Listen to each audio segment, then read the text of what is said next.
¿Qué significa esto? Apoyar empresas, pero no apoyar empresas que por razones de la pandemia no dejan de funcionar. No es apoyar empresas que tenían problemas. Es que esto hay que pensarlo así.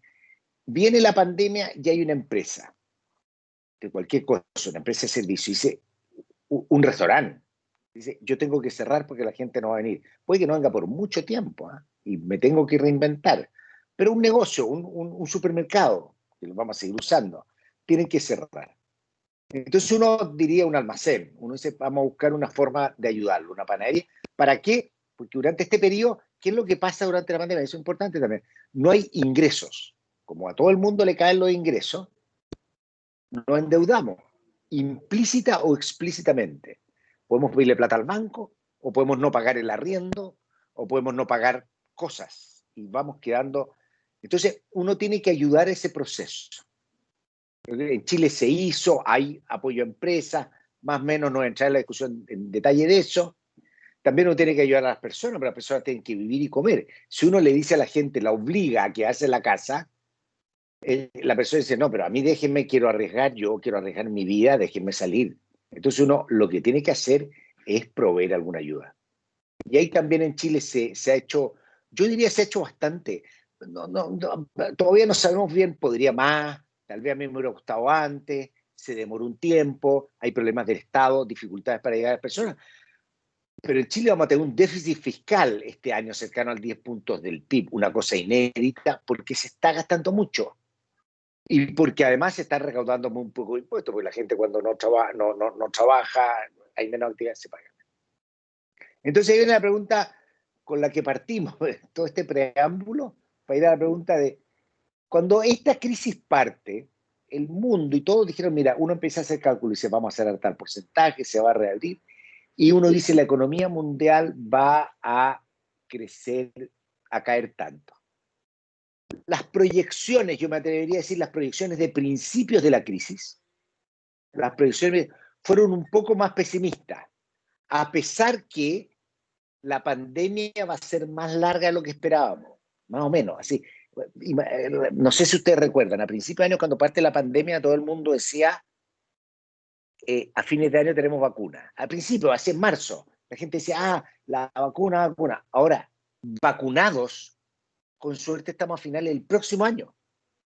Porque hoy día Johnson Johnson paró su fase 3, AstraZeneca la paró hace poco también, o sea, la fase 3, que es cuando se experimenta con humanos, ha sido un poquito más lenta. Trump está desesperado por sacar una vacuna en 20 días, no va a tener nada, pero no importa. Pero va.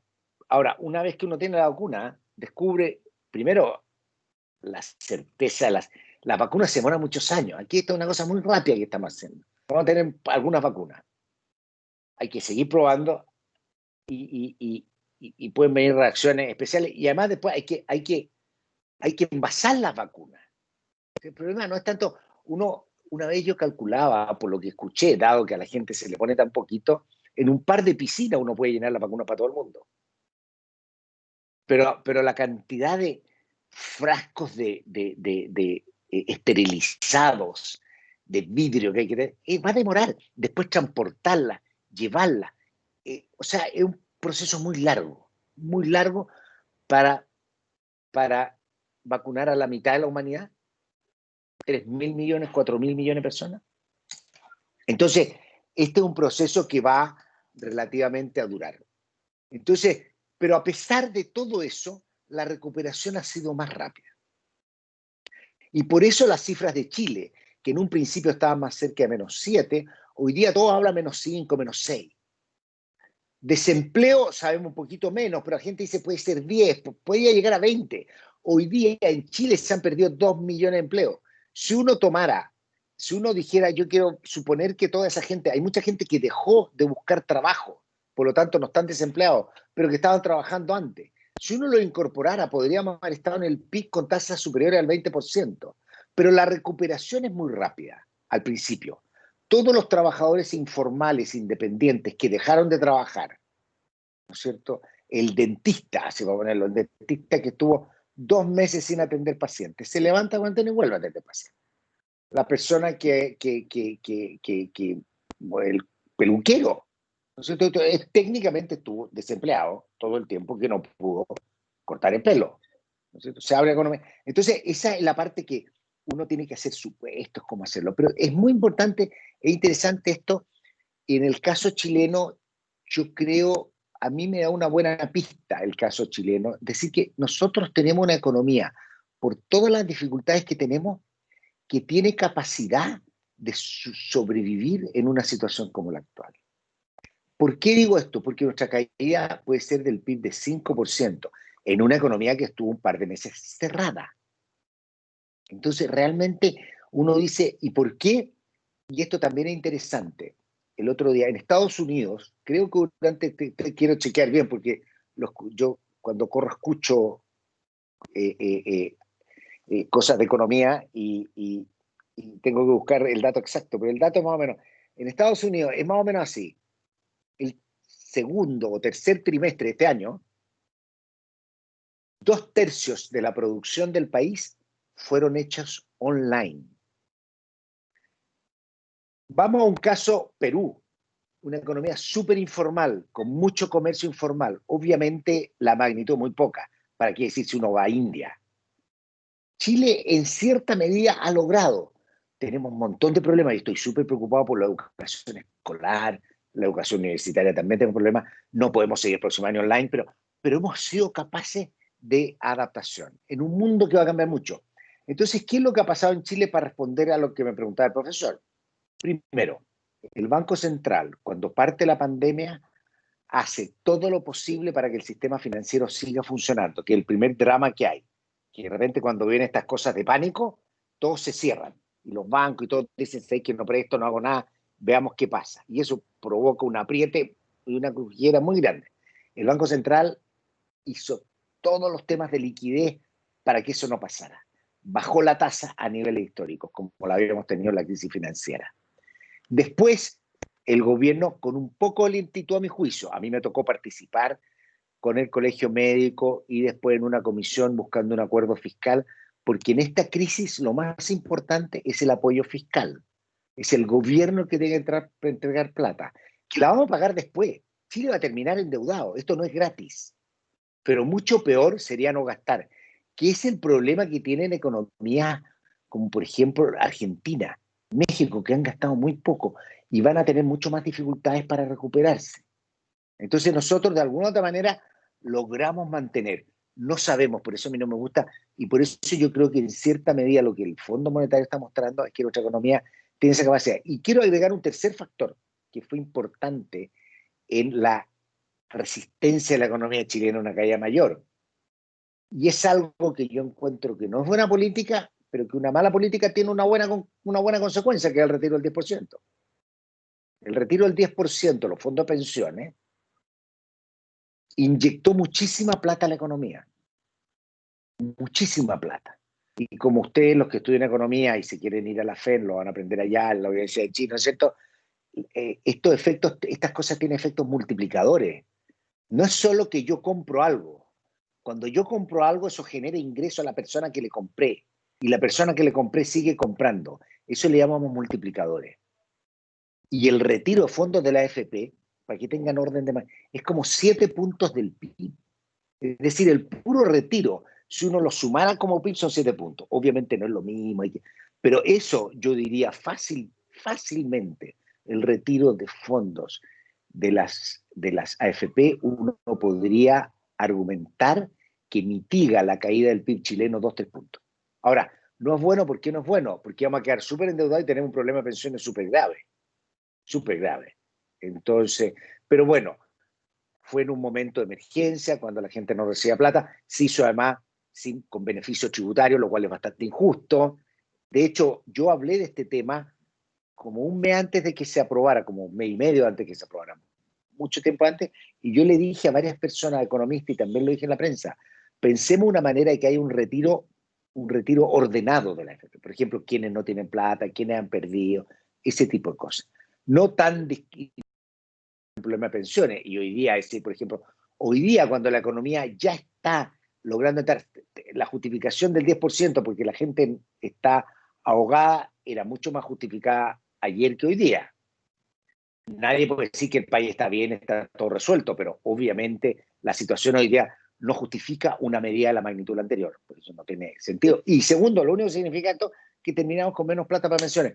Cuando a mi juicio, y voy a terminar aquí porque he hablado mucho, para una pregunta, a mi juicio el problema económico-social más importante de Chile hoy día son las bajas pensiones.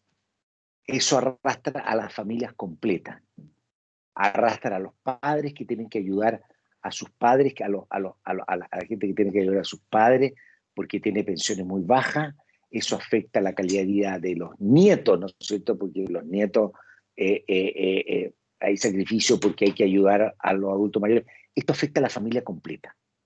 Y las pensiones son bajas, vivimos mucho más tiempo y parte de eso es el éxito de la salud. Hoy día la expectativa de vida es arriba de 80 años. Cuando los sistemas de pensiones se inventaron en el mundo, la expectativa de vida al nacer, no al jubilar, pero al nacer, era que uno se moría cuando jubilaba, más o menos. Entonces era casi una cosa bastante sencilla. Después no, después cuando uno trabaja, pero uno tenía, qué sé yo, 10 años de jubilación. Hoy día uno puede tener 20. La mujer puede tener 30 años de jubilación. Y han trabajado 30. Entonces, el problema de la jubilación es muy serio. Por eso yo creo que hay que tener mucho cuidado lo que se hace y viene una discusión importante y es el primer problema que deberíamos resolver, que lamentablemente llevamos varios años y no avanzamos mucho.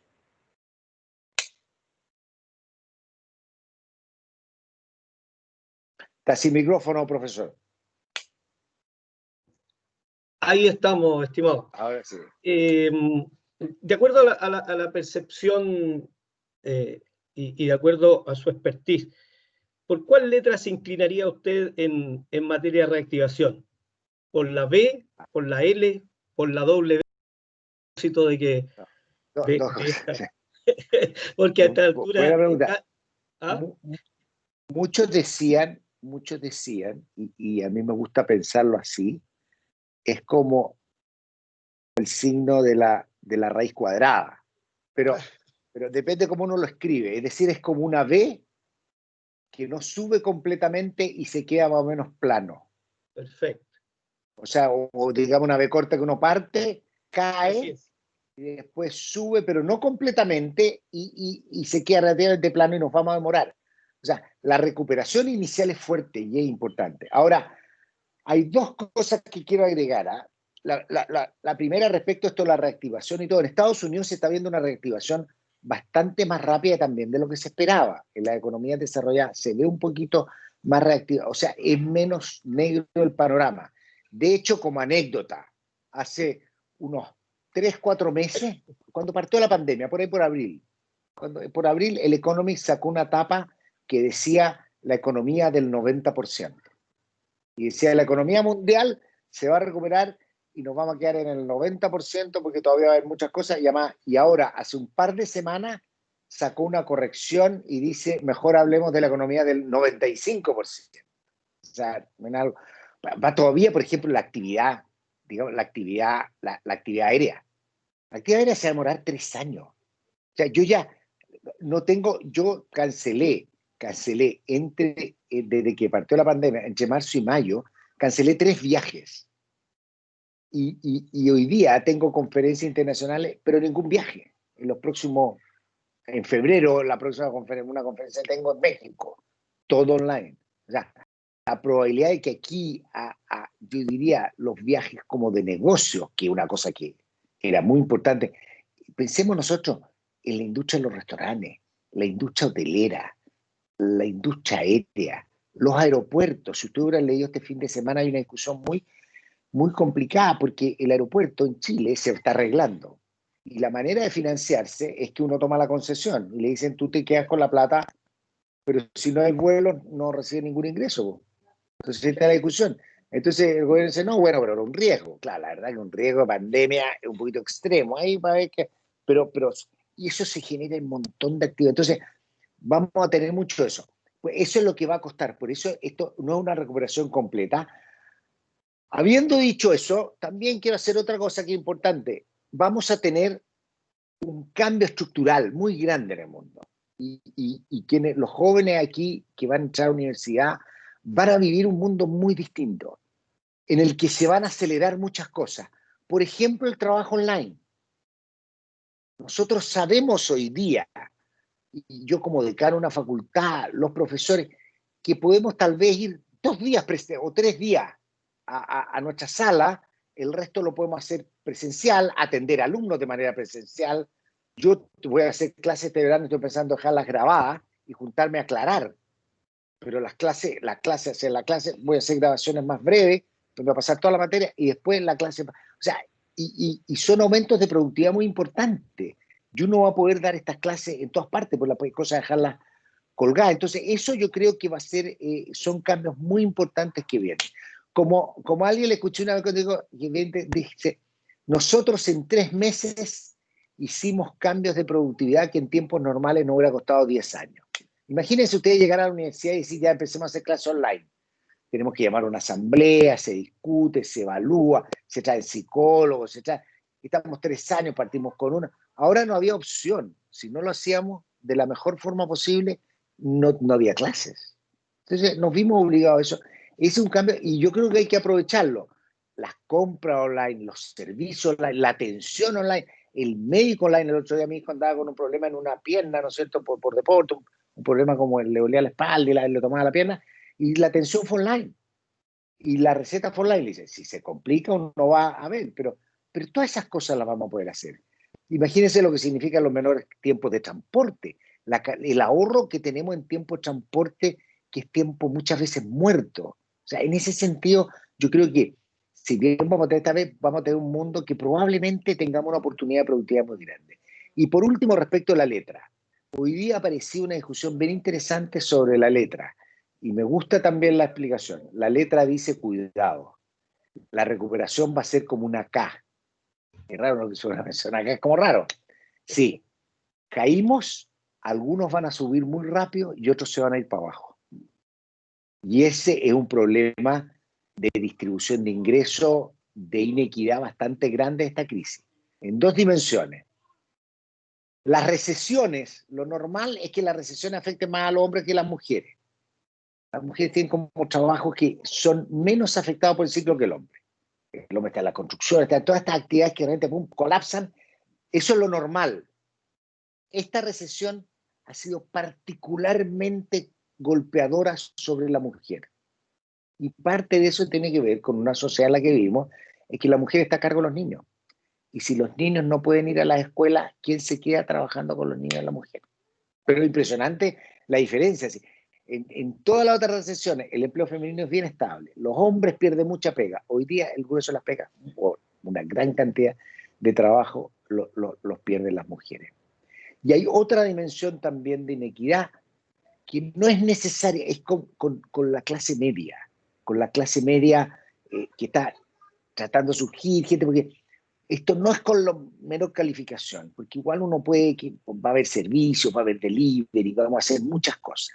Pero, por ejemplo, la gente que trabajaba en un restaurante, los que trabajaban en un hotel, los que trabajaban en una línea aérea, ¿no es cierto? Claro, probablemente hay gente que se puede buscar emplear, pero hay mucha gente que además se especializaba en el trabajo en ese sector. Porque si uno es ingeniero, uno puede saltar de un lugar a otro, pero hay gente que tiene menos capital humano y que se especializa en un sector. Y sectores que van a haber cambios muy fuertes y gente que va a perder el trabajo y que no va a ser fácil el reenganche. Muy, muy agradecido. Ay, interesante, no tenía ahí en mi alfabeto económico la letra K. No, le salió hace muy poco. Hace muy Sí, poco. está ahí un abecedario. No sé, estimados alumnos, si tienen alguna pregunta. Creo que sería interesante que don José Gregorio escuchara también a ustedes. Yo tengo una, profesor. Por favor, adelante. Sí, o sea, primero gracias por dar esta charla. Y la pregunta es que en el ambiente que está Chile ahora, que está más polarizado por el plebiscito que viene y todo, también que entre el Ejecutivo y el Legislativo le está haciendo muy difícil llegar a acuerdos, entre izquierda y derecha pareciera ser que son más los ataques que los acuerdos. Entonces, ¿cómo puede afectar eso a la reactivación de la economía que se espera para el próximo año? Buena pregunta. Una cosa respecto a la polarización. La polarización está ocurriendo en el mundo entero. Esto no, o sea, Chile es lamentable la polarización, pero no es un fenómeno así como chilensis. Yo estoy en Estados Unidos y la polarización entre demócratas y republicanos, entre Biden y Trump, nunca ha habido tanta polarización. Parte de la También, sí. polarización, no, y está pasando en todo el mundo, y parte de la polarización, además se argumenta mucho que tiene que ver con redes sociales, así que ustedes que además deben ser bastante cercanos a las redes sociales, está en Netflix un documental que se llama Social Media en inglés, que es de redes sociales, es famosísimo, El Dilema, se llama El Dilema, donde habla cómo polarizan, porque esto no nada que ver con la pregunta que me hiciste, pero lo encuentro súper interesante. Cuando uno, por ejemplo, dice, yo creo que la Tierra es plana, y cuando yo cada vez que veo una cosa de la Tierra es plana, le doy un like, el computador aprende y me manda más noticias de que la Tierra es plana. Y al final nunca escucho nada que me diga que la Tierra es redonda. Entonces, al final me meto en mi grupo y no hay manera de salir porque siempre voy a encontrar material para alimentarme. Si yo digo, los carabineros son asesinos y le voy dando like a eso, me va a ir dando en Instagram, en Twitter, en todos lados, me va a estar llegando Facebook, me va a estar llegando eso. Y perdemos la capacidad de tener una visión un poquito más, yo diría más justa, más equilibrada para hacernos nuestro propio juicio. Y llegan los extremos. Partimos con prejuicio y las redes sociales lo que nos hacen es confirmar y agravar el prejuicio. Ahora, ¿en qué puede ayudar? Mira, fíjate que está todo muy polarizado, pero al final yo no soy un pesimista de que la gente es bruta o de que va a andar haciendo tonteras. Yo creo que hay mucha incertidumbre, creo que de alguna otra manera la pandemia nos ha mostrado la fragilidad que tenemos, de que esto no es fácil, esto no es gratuito, por lo tanto, de alguna otra manera la responsabilidad. Yo creo que lo más importante ahora que va a venir un proceso constitucional, constituyente, lo más probable es escribir entera una nueva constitución. Yo creo que uno tiene que entender que esto tiene que ser una constitución que dure muchos años y que nos dé progreso, porque este país lo que necesita tiene muchas demandas, que fue lo que surgió. Así que vamos a estar siempre viviendo esta tensión. Yo creo que la reactivación en su primera fase va a partir, ¿no? Yo no le veo muchos problemas. Obviamente la economía chilena es una economía que está golpeada no por la pandemia. El golpe partió con el estallido social. O sea, Chile es de la economía. Así, bueno, esto no es un parámetro, este es un parámetro de Trump, así que porque lo hace él, a mí no me gustaría hacerlo, pero en la economía chilena las acciones no suben en la bolsa. Es de las pocas economías del mundo que no ha tenido el empuje que ha tenido la bolsa internacional, porque hay mucha incertidumbre respecto de Chile. Ahora, yo no soy pesimista, yo creo que nadie va a estar tirando por la borda los éxitos que tenemos y la ciudadanía tampoco lo va a querer. Una cosa que me parece interesante en todo este medio de polarización, tal vez sea el mundillo en el que yo vivo, pero me impresiona la cantidad de seminarios online que hay y de discusiones sobre constituciones, y muy serias todas, incluso con gente muy de derecha, da lo mismo. Pero lo que sí me parece que es como novedoso es la profundidad del debate. O sea, yo no, de repente, o sea, siempre hay payaso en todos lados, pero uno escucha y uno ve, o sea, yo no tengo tiempo para ir a todos los que me gustaría ir, pero todos los temas de constitución, de cómo se hace, de experiencias de países, ¿no es cierto? En la FEN tenemos unos ciclos, tenemos una cosa junto con la Facultad de Derecho para tocar temas económicos constitucionales. Yo no soy un desastre, así esta gente es súper pesimista. Era bien pesimista del camino que traía Chile también, o sea, porque como dices tú, un país polarizado, en el cual no hay acuerdo en el Congreso, es un país que tiene un problema.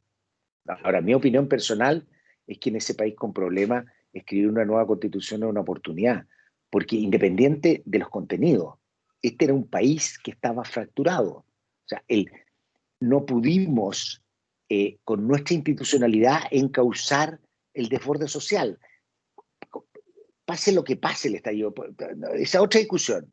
Yo como cientista social, yo veo Chile y digo, mira, en noviembre del año pasado, en diciembre, este es un país fracturado. Este es un país que su institucionalidad está haciendo agua. Y la institucionalidad que tiene no da el ancho. Entonces pensemos si podemos arreglarla. Yo creo que eso, por eso mucho más, a mí me preocupa mucho el régimen político, ese tipo de discusiones que haya porque el sistema que tenemos, tenemos un sistema presidencial con un sistema de minoría parlamentaria. Eso es la mayor contradicción.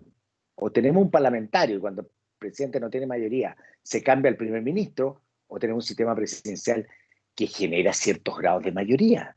Algunos. O sea, entonces, por eso no soy tan pesimista, yo creo que la reactivación va a llegar igual. Obviamente, nuestro gran desafío como país es cómo crecemos en el mediano plazo. Y ese como que hace algunos años hemos perdido el rumbo y parte también por problemas políticos, ¿no es cierto? Hemos perdido un poquito el rumbo, cosa que no es fácil. Muy amable. Tenemos por ahí a Gonzalo Cavada. Había levantado su mano hace un ratito atrás. Gonzalo, ¿tienes alguna pregunta? Sí, quería preguntar Adelante, con Gonzalo. respecto al tema que usted nombró antes sobre el 10%, de cómo afecta todos estos retiros del 10% que han habido en estas últimas semanas. Sí, el retiro del 10% ocurrió una sola vez. Y el retiro del 10% hubo que torcer un poquito la cosa constitucional en Chile para aprobarlo, porque es algo que es de iniciativa del presidente. Sin embargo, los parlamentarios pueden hacer cosas de iniciativa propia cuando son excepcionales. Entonces los parlamentarios dijeron, vamos a aprobar un retiro por una sola vez. ¿No es cierto? ¿Cuál es el problema? A ver, esta es mi manera de verlo, y de hecho fue algo de... La plata que está para pensiones es para pensiones. Ahora tú me dices, ¿por qué nos obligan a la gente para pensiones? ¿Por qué dejen que la gente saque su plata? ¿Por qué? Porque si llegamos sin pensiones, ¿qué es lo que vamos a pasar? Vamos a ir a marchar, vamos a ir vamos a generar un montón de problemas. Entonces uno dice, mira, la sociedad para evitar eso ahorra para que uno pueda retirarse y pensionarse. Y por eso nos aseguramos. Eso en el fondo lo que hace el sistema de pensiones. Entonces, sacar esa plata antes es matar la idea básica, que es que la gente tenga plata para cuando se pensiona. Ahora, eso es ahorro. El ahorro es para los tiempos que uno no tiene ingreso. ¿Cuáles son los tiempos que uno no tiene ingreso? Los tiempos de jubilación y los tiempos de desempleo. Para eso hay seguro de desempleo y hay cosas. Pero en Chile hay sobre todo en esta crisis, hubo una caída y una falta de ingresos, y no todo el mundo tenía acceso a seguro de desempleo, una falta de ingresos muy grande. Por lo tanto, uno podría justificar que haya gente que pueda haber tenido acceso a sacar eso.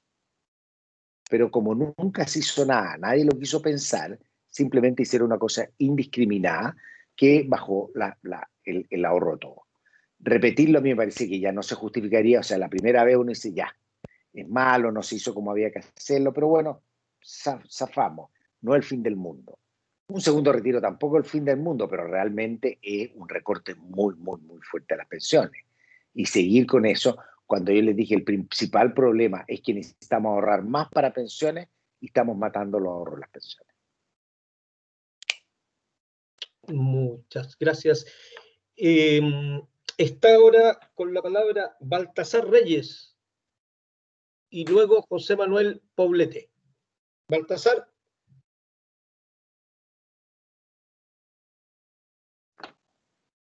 ¿Qué pasó con Baltasar? Está con el micrófono apagado. Así parece. Baltasar, prende tu micrófono para que hagan la pregunta a don José. Sí, me confundí, profesor. Ya. ¿Tu pregunta, Baltasar? Veamos, entonces, José Manuel Poblete. Luego ingresa tú, Baltasar. José Manuel. Okay. Parece que se confundió Baltasar, dijo. Ya. Bueno, yo entonces, bueno, primero que nada, muchísimas gracias por venir, por su tiempo y por la charla. Y bueno, lo que quería decir, preguntar, es que, bueno, desde hace un año, desde el 18 de octubre, ha habido como una gran crítica, principalmente por parte de la izquierda, como del modelo económico chileno. Se critica como el neoliberalismo y principalmente, no sé, por ejemplo, el Frente Amplio siempre tiene un discurso como de derrumbar o derrocar el neoliberalismo excesivo que hay en Chile. Entonces mi pregunta va relacionada con eso. ¿Qué opina usted sobre el modelo económico chileno? Si es que es muy neoliberal, si es que está bien, si es que quizás debería serlo menos, y también si es que el plebiscito y la nueva constitución podría hacer cambios en el modelo económico chileno, y si es que estos serían cambios para bien o para mal. A ver, te pregunto, pero la primera, yo creo que sí. Hay una cosa que yo encuentro muy mala. El Frente Amplio no ha visto, o muchos de los críticos no miran los números bien, o no han estudiado, porque Chile tuvo su mayor periodo de progreso económico entre el año 87-88, como que se afirma la salida de la crisis, y no quiero, 87-88, hasta el 2015 por lo menos. O sea, Chile tuvo, particular bajo la Concertación, incluido el primer gobierno del presidente Piñera, ¿no es cierto?, el éxito mayor en su historia, en términos de crecimiento, en términos de mejora de calidad de vida de todos, en términos de mejora de indicadores sociales. No es lo suficiente, se quedaron cosas atrás, hubo cosas que uno tal vez no debería haber hecho, pero lo que es absolutamente incorrecto desde el punto de vista de los hechos, es decir, cuando dicen esto no son 30 pesos, son 30 años. Eso es no reconocer lo que se ha hecho. Y de repente yo encuentro bien injusto porque, claro, yo no soy una persona, yo no viví, yo era muy niño, ¿no es cierto?, en la época de la Unidad Popular y del principio de la dictadura. Yo soy más como de los 80, cuando ya estaba terminando la universidad, fines 70, 80 uno lo ve. Pero yo soy testigo de la transformación de este país. Además, como economista la he estudiado. Entonces, alguien que no ha sido testigo, por lo menos que estudie, que vea y que diga dónde está el problema. O sea, entonces yo creo. Segundo lugar, y respecto a tu pregunta, entonces eso yo creo que hay que tener mucho cuidado. O sea, te podría dar muchos números. Chile, el año 90, era un país de la medianía en América Latina, del montón. Hoy día es la nación más rica de América Latina. Y ojo, esto es bien importante lo que voy a decir. Chile es un país desigual, ha sido siempre un país muy desigual, pero la desigualdad en los últimos 30 años, como uno la mira, ha caído. Es menos desigual. Todavía es muy desigual, pero es menos desigual. El coeficiente Gini en los 90, que entre 0 y 1, mientras más grande, más desigual, era 0,55, hoy día es 0,46, más o menos, se va a deteriorar con lo que ha pasado ahora, pero 0,46, y un país igualitario son países del orden de 0,35, o sea, igual estamos lejos, igual falta. Es cosa de pasar por Santiago para darse cuenta que Chile es un país desigual. Chile es un país que yo creo también tengo crítica y cosas. Chile es un país segregadísimo. Yo recorro harto el mundo y conozco. Ahora estoy en Los Ángeles, ¿no es cierto? Y no hay la segregación que uno ve en Santiago, donde hay barrios que uno parece que está en Los Ángeles y hay otros barrios donde uno ve que está en un país centroamericano pobre, ¿no es cierto?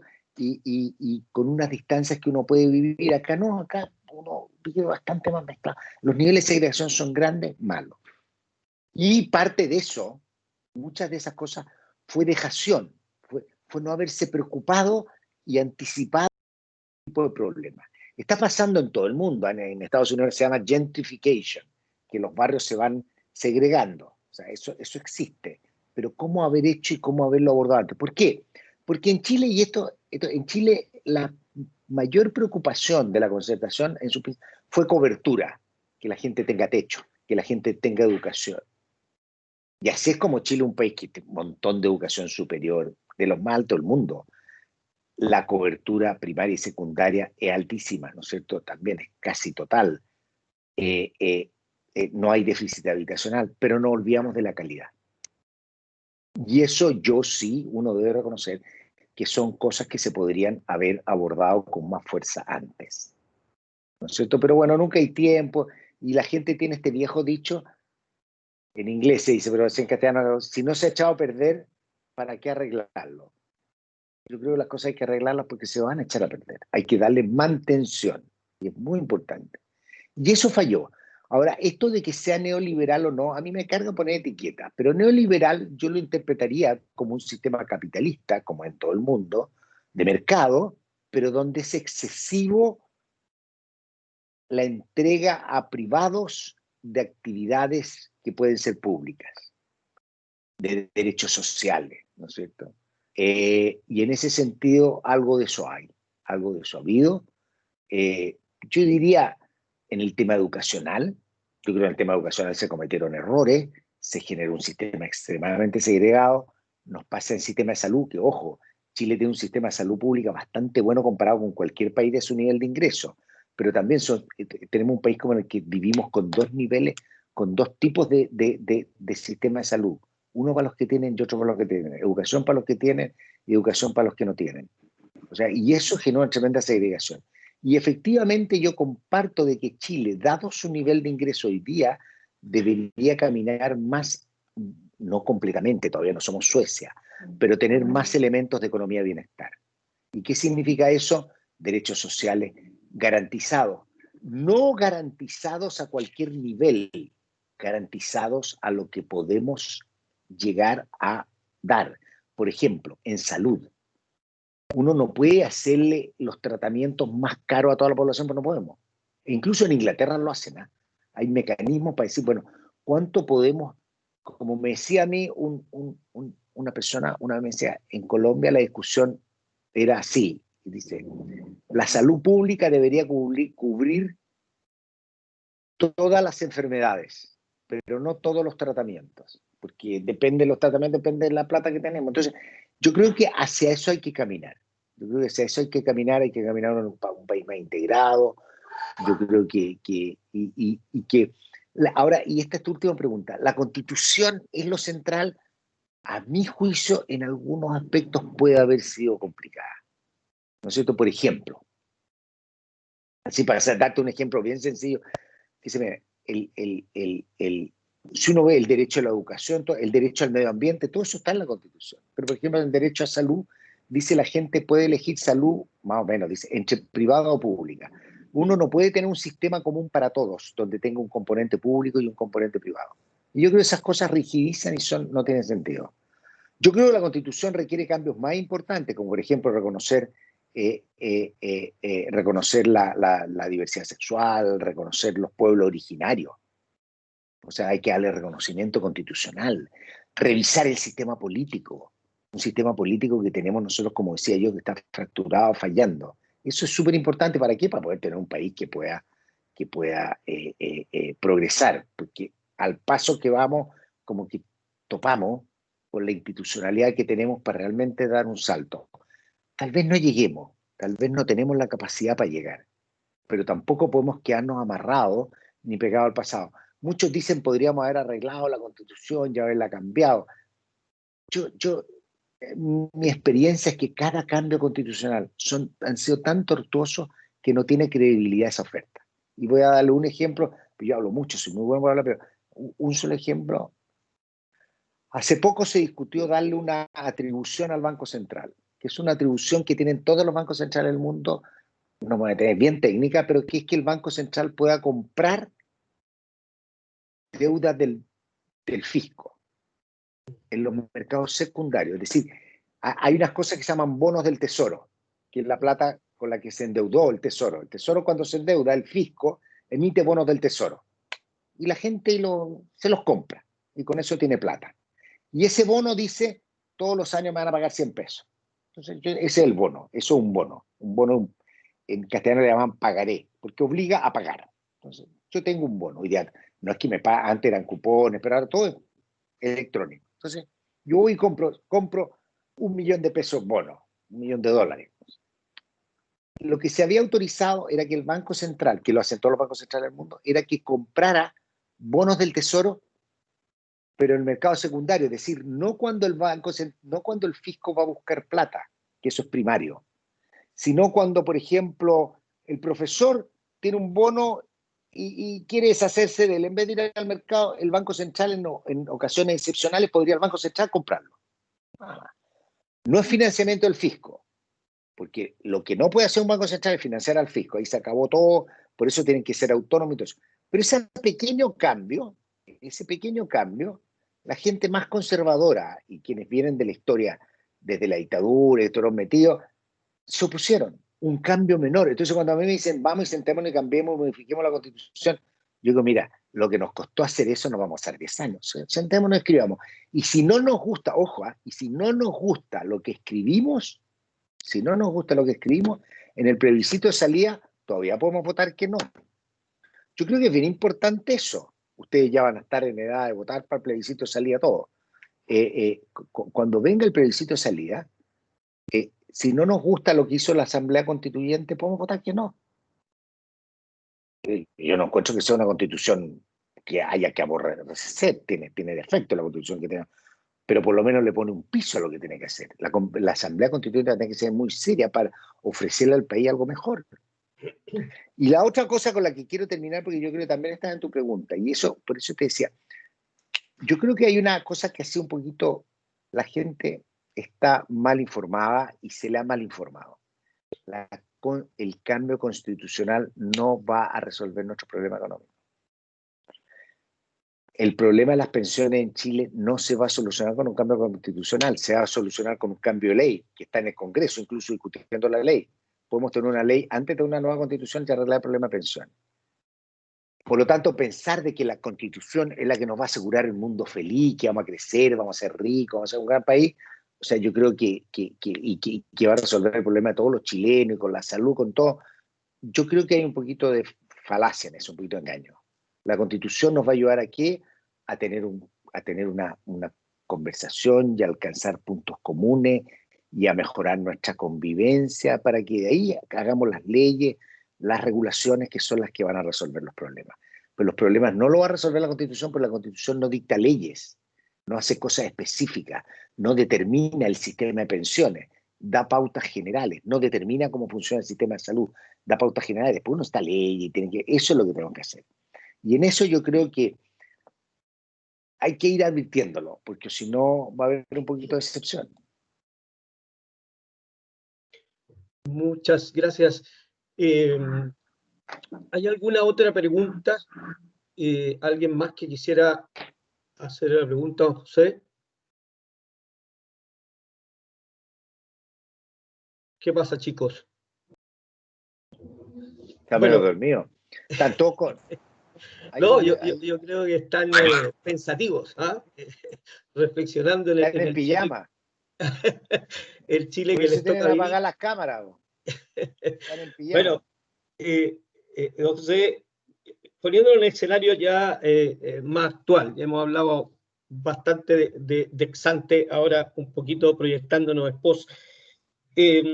A su juicio, con su experiencia, con su mirada desde las ciencias sociales, ¿dónde habría que poner los mayores énfasis para ir logrando? Sabemos que esta va a ser una situación no fácil, pero ¿dónde habría que poner los énfasis? Porque recién conversábamos, la pregunta que le hacía el alumno sobre el neoliberalismo, yo he visto también mucha aplicación keynesiana en la medida de fomentar la demanda agregada, más gasto público, pero ahora, ¿cómo lo ve usted en ese futuro?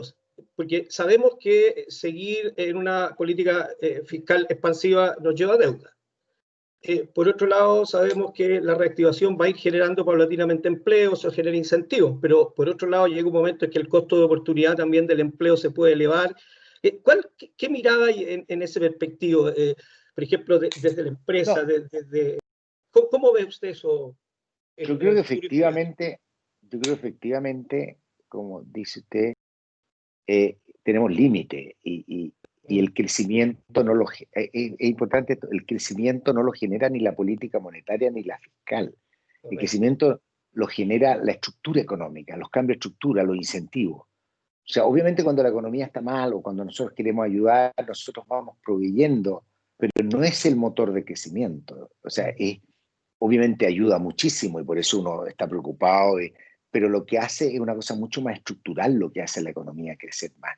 Yo creo que, y con la pandemia, algo que hemos aprendido y algo que es bien importante en estos momentos, es que sí hay una sensación, yo creo, y sobre todo en Chile con el estallido social y con todo, y espero que hayamos aprendido en la elección, de que necesitamos tener un país más integrado, más inclusivo. O sea, esto no es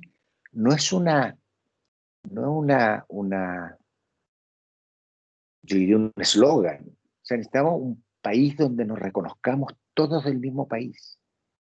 No los que vamos en el auto mientras la otra gente espera un Transantiago espantoso. Porque eso es lo que vivimos, ¿no es cierto? No los que, o sea, realmente a mí me preocupa y va mucho más allá a veces de incluso los temas de ingreso, va a los temas de reconocimiento, de entendernos, de crear espacios públicos y tener espacios públicos donde nos encontremos. La discriminación contra el inmigrante, la discriminación contra personas de otras características sociales, la discriminación es una cosa que la vamos generando nosotros mismos con nuestra estructura, la forma de las ciudades, ¿no es cierto?, la interacción en las universidades. Yo siempre digo, cuando nosotros vamos al colegio, claro, son por nuestro sistema educacional, en el caso nuestro uno va a colegios donde vive una cosa como muy de gueto, muy yo me vinculo con gente que es como yo. Y yo creo que es súper importante, una cosa que creo muy importante de la vida universitaria, es que debe ser un lugar, ya que no lo tuvimos nosotros en el colegio, como en otros países que sí ocurre en los colegios de barrio, cuando más integrado, acá no existe eso, para eso es la universidad. O sea, yo creo que es súper importante darnos cuenta y convencernos de que de reconocernos todos como iguales. Yo creo que eso es importante como para paz social, como comentábamos delante con algunos alumnos, en un mundo polarizado, donde el que no piensa como yo es un imbécil, es un criminal, le gusta la violencia, no sé si a mí no me gusta lo que pasa, los que van a la Plaza Italia son todos unos criminales, o los empresarios son todos unos ladrones. O sea, eso yo creo que eso tenemos que romperlo. Y parte de hay fenómenos que no controlamos, como son las redes sociales, parte lo exacerba las redes sociales, pero parte también es nuestra visión chata, cerrada, no abrirnos al mundo. Como alguien me decía, en general, no hay gente mala, no hay gente que quiera el mal. O sea, yo creo que hay cosas como que reconocer en los seres humanos, ¿no?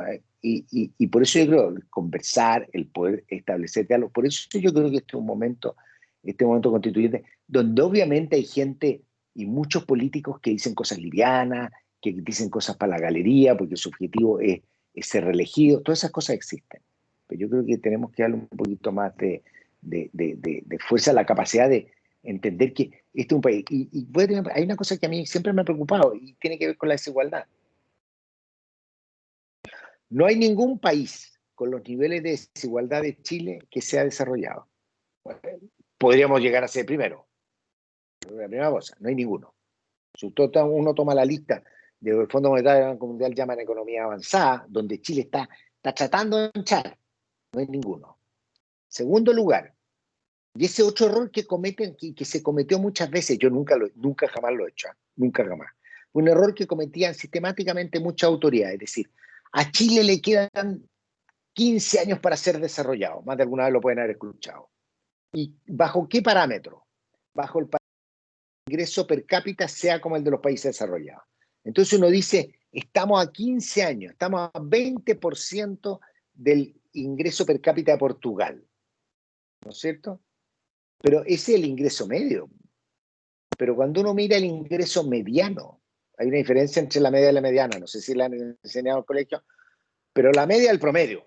Si yo tengo una persona que gana 10 y 5 personas que ganan 1, no, hagámoslo más fácil. Tengo una persona que gana que gana 10, y da lo mismo, y 5 personas ganan 1, es 15 partido por 6, ¿no es cierto? Es 2,5 el promedio. Pero la mediana 1, que es la persona del medio. La persona, aquí en 6 uno tiene que tomar los 2 del medio. Entonces la mediana 1, pero el promedio es... Y en un país desigual eso pasa. Chile está, la mediana, o sea, el chileno del medio, está a 40% del ingreso mediano de Portugal. O sea, el promedio está a 20 y la mediana está a 40. O sea, estamos lejos, estamos lejos. Y tenemos que ver cómo construir un país donde hay más oportunidades, donde hay más inclusión, y que es súper complicado, y que es súper difícil. Y en la naturaleza humana está el hecho que cuando uno progresa trata de proteger y proteger. O sea, existen muchas esas cosas. Pero hay que romper con eso y crear una sociedad en la cual ya pasamos la etapa, y esa etapa se acabó. Al ver el 18 de octubre, se acabó la etapa en la que veníamos con la primera fase de nuestro crecimiento. Exitosísimo, no nos olvidemos, exitosísimo. Pero ese no era el ritmo que nos tenía que llevar a esta segunda etapa, donde empiezan a haber cosas más importantes, estado de bienestar, preocuparnos más de los temas distributivos, de los temas de inclusión social. Sí, sin duda que queda para reflexión futuro. El tema pareciera ser que vamos a tener que pasar de la discusión de la política económica a la política pública. Quizás el Chile que nos merecemos es un Chile con más espacio público, quizás con más derechos, como usted bien lo planteaba, aquellos sectores que emergieron precisamente de este crecimiento económico. Usted hablaba del volumen de jóvenes de clase media y clase media baja que están hoy día en estudios universitarios, la feminización del trabajo, de alguna manera también ha generado una presión importante. Entonces, quizás en un futuro nos encontremos conversando más que de política económica, de política pública. ¿Cómo vemos a nuestro país ahora desde lo público? ¿Cómo poder superar la segregación, la desigualdad? Y entender que al final del día, como le digo a mis alumnos, el crecimiento es importante, pero el crecimiento se tiene que lograr también con una cierta equidad, porque de lo contrario, el desarrollo se hace un poco más lento, más lejano, como usted bien lo planteaba con relación a los países europeos. Y que interesantísimas todas las temáticas. Diego, ¿quiere una pregunta para nuestro expositor? Sí, quizá una última pregunta y después ir cerrando, porque después se viene el debate, o sea, para que alcancen a almorzar. Una pregunta de parte de mí, ¿cuál es el rol que tenemos los jóvenes, quizás mirado a largo plazo, en esta reactivación económica, y cómo puede usted decirnos qué podemos hacer nosotros en torno a eso?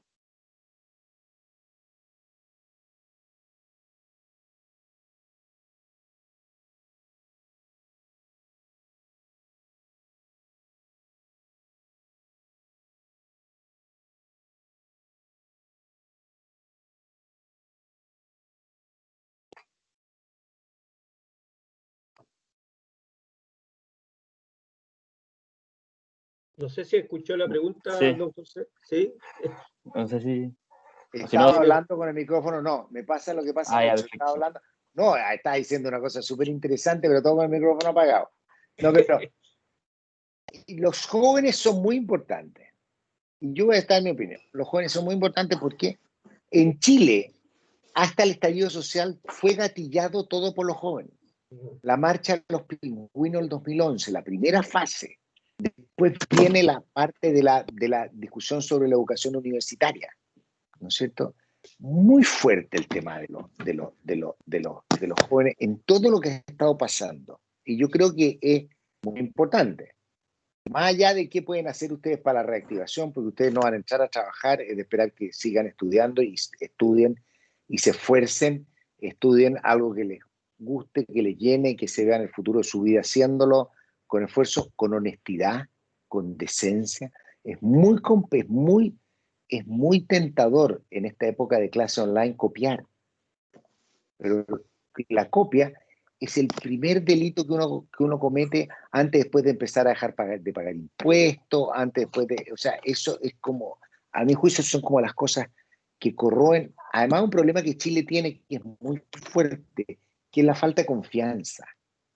la falta de confianza entre nosotros, todos los índices de desconfianza. Chile es un país de altos grados de desconfianza entre las personas. Y parte de eso tiene que ver con estas cosas, de que uno se aprovecha. Hace poco nosotros vimos este escándalo de que hubo gente que le dijeron, si usted quiere recibir un subsidio, y pues tiene que jurar que perdió plata, y gente que no había perdido plata juró que perdió plata, porque recibió el beneficio. Entonces, yo creo que es bien importante, y por eso el rol de ustedes no es ahora, no son los que van a empujarla, pero sí son los que se van a preparar, porque son quienes en 20, 30 años más van a manejar este país, ¿no es cierto? Y van a tomar las decisiones. Y son quienes en 5 años más, en 3 años más, van a determinar el curso de las decisiones. Porque no basta con no solo tomarlas, sino que también son un grupo suficientemente fuerte que es el que va tomando el curso. Y por eso yo lo que sí les pido es, primero, la gente, el que piensa distinto a mí no es malo, ni es un imbécil. Esas dos cosas yo creo que uno tiene que eliminarlas. Será raro, a veces, ¿no es cierto? Uno se topa con gente que piensa raro, pero no es gente que quiere el mal, ni son tarados, que esa es como la mejor manera de descalificar y de no poder seguir el diálogo. Y segundo, estudien y aprendan y reflexionen. ¿Por qué? Yo les voy a decir una sola cosa, aunque pueda ser duro, porque no saben. Porque están en eso, están aprendiendo. Una gran crítica que yo le hago a muchos jóvenes políticos que son brillantes, son inteligentes y son entregados, pero nunca han estudiado. Han estado todo el día dedicados a la política y no han tenido tiempo de estudiar, de pensar, de reflexionar y de sacarse los prejuicios de la cabeza. Eso yo creo que es lo más importante. Vivir un poquito la vida sin prejuicios y formarse uno la manera de pensar. Mi manera de pensar ha cambiado desde mi juventud, cuando era estudiante, me dediqué a la política, era siempre bien en la época de la dictadura, ¿no es cierto? Primero, era bastante más arriesgado en esa época, pero otras cosas que también ocurrían en esa época, que yo era medio apagado. En mi caso personal yo era medio apagado, ¿no era?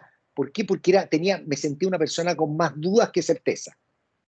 A medida que he estudiado, de repente me siento con más certezas que dudas, pero eso es un error también. Pero creo que es muy importante. Ustedes están preparándose, formándose, piensen, estudien, convénzanse, pero no tomen las cosas por dadas. Lo más importante es eso. Y les viene un tiempo largo, así que les vaya bien. Y ojalá el próximo año puedan ir a clase a la universidad y no sigan online.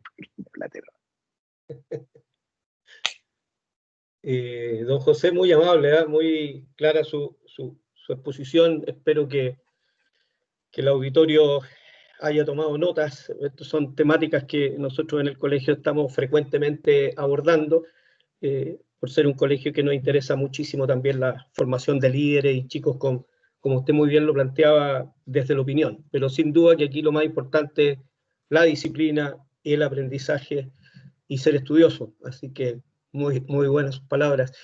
Diego, tú cierras. No, quiero cerrar. Primero, agradecer a Cales y Córdoba, el auspiciador que nos acompañó y que nos dio su apoyo. Y también a ustedes dos, usted, profesor, por acompañarnos, y a don José, que muy buena charla. Ojalá que hayan vendido, que hayan tomado nota. Y bueno, dejarlo invitadísimo al debate sobre el plebiscito del 25 de octubre a las 4:30, para que vayan tomando, para que se vayan preparando. Va a estar muy producido. ¿Quiénes van al debate? ¿Quiénes son? Bueno, por un lado está Víctor Manuel Avilés y Rodrigo Correa, y el moderador es Francisco Covarrubias. Muy bueno. Sí, muy interesante. 4:30, ahí esperamos a todos. Ojalá se puedan sumar. Ya, pues. Gracias. Bueno, vayan a vestirse. Ya. Muchas gracias a todos por meterse. Chao. Adiós, que estén muy bien. Gracias por todo.